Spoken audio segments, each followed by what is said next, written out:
pakai jeruk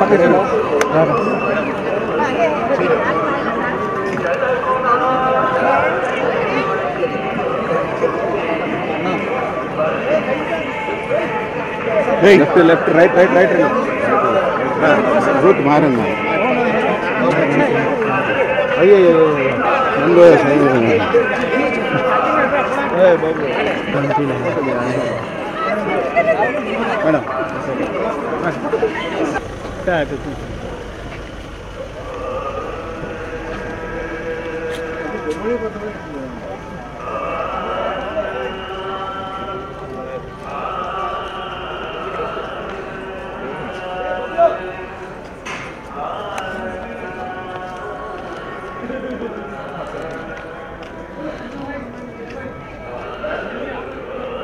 ప్రత్యేక హోదా కోసం పోరాడాల్సిన మన ముఖ్యమంత్రి చంద్రబాబు మరి ఢిల్లీలో వైఎస్ఆర్సీపీ ఎంపీల్ని అడ్డుకోండి అని పిలుపునిచ్చాడు అంటే ఎంత దిగజారిపోతున్నాడో మనం అర్థం చేసుకోవాలి.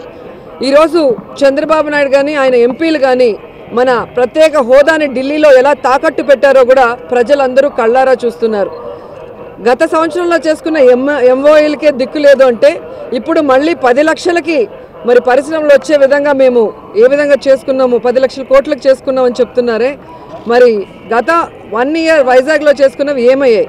మరి ఏ జిల్లాలో ఎన్ని పరిశ్రమలు తీసుకొచ్చారో చెప్పే దమ్ము ధైర్యం చంద్రబాబు నాయుడుకు ఉందని నేను అడుగుతున్నాను. బాబు వస్తే జాబ్ వస్తుందని గర్వంగా చెప్పారే, మరి 3 సంవత్సరాల కాలం అవుతుంది, 2 సార్లు సమ్మిట్లు జరిగాయి. మరి ఏ జిల్లాలో ఎన్ని పరిశ్రమలు వచ్చినాయి, ఎన్ని ఉద్యోగాలు వచ్చాయి? కనీసం మీ ఆఫీస్లో పనిచేసే వాళ్ళకైనా, మీ తెలుగుదేశం పార్టీలో ఉన్న విద్యార్థి విభాగం కానీ యువజన విభాగంలో ఏ ఒక్కరికైనా ఉద్యోగాలు ఇచ్చారని చెప్పే దమ్ము ధైర్యం మీకు ఉందని నేను ప్రశ్నిస్తున్నాను. ఈరోజు అన్ని పార్టీలు రాష్ట్ర ప్రజలందరూ కూడా ప్రత్యేక హోదా కావాలని పోరాడుతుంటే అది వేస్ట్ అని మీరు చెప్పి ప్యాకేజీ తెస్తామంటున్నారు. మీరు తీసుకొచ్చే ప్యాకేజీ ఈరోజు డ్రైనేజీ లాగా ఉంది తప్ప ఏ యువతకు కానీ, ఏ మహిళకు కానీ, ఏ రైతుకు కానీ ఉపయోగపడే విధంగా ఉందా అని నేను ప్రశ్నిస్తున్నా. ఈరోజు మీకు కాలేజీల్లో పిఆర్ఓలు అలాగే జీడిపప్పు బ్రోకర్లు తప్ప ఇంకెవ్వరూ కూడా పరిశ్రమలు పెట్టడానికి ముందుకు రాలేదా అని నేను అడుగుతున్నా. ఇలాంటి ఒక చీప్ ట్రిక్స్ ప్లే చేసి ఈ రాష్ట్ర పరువును మీరు ఎలా తీశారో మరి అన్ని పేపర్లో అందరూ కూడా కళ్ళారా చూస్తున్నాం. నిజంగా ఈ రాష్ట్రానికి పరిశ్రమలు వచ్చాయి అనుకుంటే మరి మీ హెరిటేజ్ ఎందుకు పెట్టలేదు?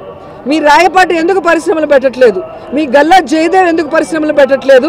అలాగే మీ సీఎం రమేష్ కానీ సృజనా చౌదరి కానీ ఎందుకు ఇక్కడ పెట్టకుండా ప్రత్యేక హోదా ఉన్న రాష్ట్రాల్లో పెడుతున్నారు? అంటే ప్రత్యేక హోదా వస్తేనే రాయితీలు వస్తాయి, రాయితీలు వస్తేనే పరిశ్రమలు వస్తాయి కాబట్టి వాళ్ళు అక్కడ పెడుతున్నారు కానీ ఇక్కడ పెట్టట్లేదు అనేది నిజం. నిజంగా మీ పార్టీలో ఉన్న ఎంపీలు కానీ మీరు కానీ ఈ రాష్ట్రంలో ఒక్క పరిశ్రమ కూడా పెట్టకుండా, ఒక్కరికి కూడా ఉద్యోగం ఇవ్వకుండా ఈరోజు పరిశ్రమలు వస్తున్నాయి, ఉద్యోగాలు వస్తున్నాయని చెప్పి విఠలాచారి సినిమా చూపించి ఏదైతే ఈ ప్రత్యేక హోదా ఉద్యమం ఉందో దాన్ని నీరు గార్చాలన్న ప్రయత్నం మీరు చేస్తున్నది నిజం కాదా అని నేను అడుగుతున్నాను. ఈ రాజ్యాంగంలో మనకి అంబేద్కర్ జీవించే హక్కుని అలాగే మనకు వాక్ స్వాతంత్రాన్ని ఇస్తే దాన్ని 26వ తేదీ ఎలా అణగదొక్కారు, ఏ విధంగా మరి ప్రత్యేక ఉద్యమాన్ని కాలరాచారో కళ్ళారో చూస్తున్నారు. కనీసం ప్రజలు తమ కష్టాలను కూడా చెప్పుకునే పరిస్థితి లేదు అంటే ఇక్కడ ఎంత దౌర్జన్యం జరుగుతుంది, ఎంత అరాచకం జరుగుతుంది చంద్రబాబు నాయుడు గారి అధికారంలో అనేది మనం కళ్ళారా చూసుకోవాలి. అలాగే ఎక్కడ ఏది జరిగినా కూడా జగన్మోహన్ రెడ్డి గారి ఆ పార్టీకి ఆపాదించడం మనం కళ్ళారా చూస్తున్నాం. గుంటూరులో ఎన్టీఆర్ గారి విగ్రహం తగలబడిపోతే అది జగన్ గారు చేశారు అంటున్నారు. గతంలో ఇలా ఎన్నో బురద జల్లుడు కార్యక్రమాలు మీరు చేశారు. ముఖ్యంగా ఇదే చిత్తూరు జిల్లాలో మేయర్ గారు చంపబడితే ఆవిడని కూడా వైఎస్ఆర్సీపీ వాళ్ళే చంపారని చెప్పారు. చెప్పిన 5 నిమిషాల్లో మరి తెలుగుదేశం పార్టీ వాళ్ళే ఆ పార్టీకి సంబంధించిన యువతే చంపిందని తెలుసుకున్నాక నోరు మూసుకున్నారు. ఇలా ఎన్నో సందర్భాలు మనం చూసాం.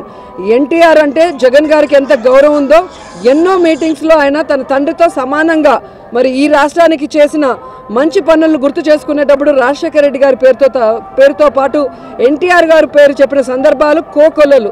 కానీ ఎన్టీఆర్ గారికి వెన్నుపోటు పొడిచి ఎన్టీఆర్ గారి దగ్గర నుంచి తెలుగుదేశం పార్టీని లాక్కున్న చంద్రబాబు నాయుడు గారికి ఎన్టీఆర్ అంటే ఎంత అసహ్యం ఉందో మరి ఆయన ఫోటోలు కూడా పార్టీ ఆఫీస్లో తీసేసి స్టోర్ రూమ్లో పడేసిన దాఖలాలు ఎన్నో మనం చూసాం.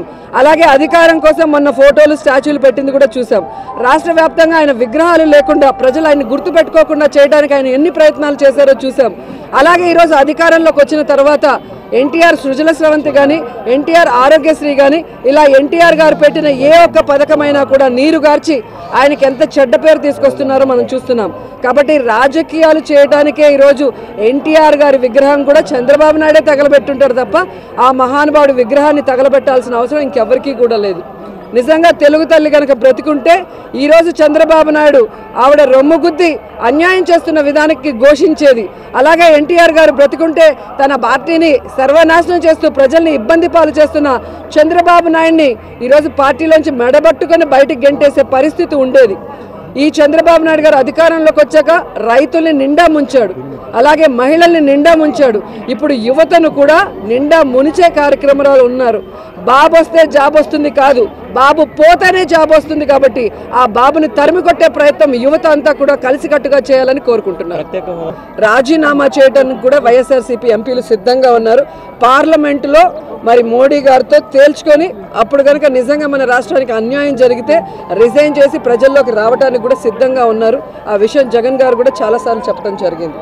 ఖచ్చితంగా మోడీ గారు వెంకయ్య నాయుడు గారు ఏదైతే పార్లమెంట్లో ఇచ్చిన హామీ, వాళ్ళు మేము అధికారంలోకి వస్తే 10 సంవత్సరాలు కావాలని అరెస్ట్ చేశారు, మేము ఇస్తామన్నారు. అది ఇచ్చేంత వరకు కూడా వైఎస్ఆర్సీపీ పోరాడుతూనే ఉంటుంది. మరి ఏ పార్టీ మాతో సపోర్టివ్గా ముందుకు వస్తే ఈ ప్రత్యేక హోదా కోసం, ఈ రాష్ట్ర యువత కోసం జగన్ గారు ముందుకు నడుస్తాడు అందరినీ కలుపుకొని.